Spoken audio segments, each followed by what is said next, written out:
Magandang araw, magandang tao sa inyo lahat. Welcome sa bagong video ni Boss Silver. At sa video ito, i-review natin ang isa sa mga pinaka-favorite Pokemon ko nung bata pa ako. Walang iba kundi si Cyndaquil. Ngunit bago ang lahat ako po si Boss Silver, gumagawa ko ng mga toy-related topics, Nintendo Switch-related video. At kung yan ang trip mong makita sa YouTube recommendation, ay mag-subscribe ka na sa aking channel.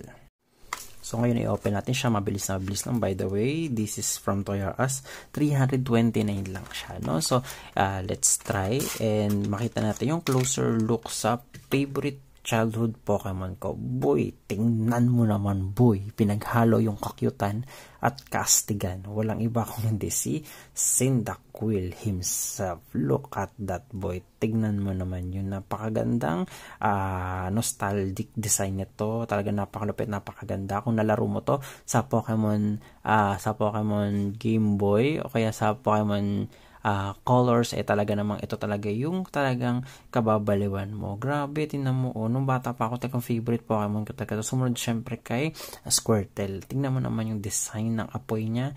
Ang ganda ng transition mula sa yellow, orange, tapos naging parang red, orange to. Tapos yung color separation niya dito na talagang, I think, parang pinint talaga siya. Tapos yung simple pero elegante niyang mga simpleng mga mata.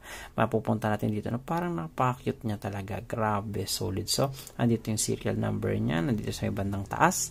At kung i-rate ko siya, syempre 15/10 kasi nga yung paint itself perfect, yung kanyang design perfect, accuracy perfect, talagang wala akong masasabi, walang tapon sa figure na to. So, yun lang po. Maraming salamat. Thank you for watching.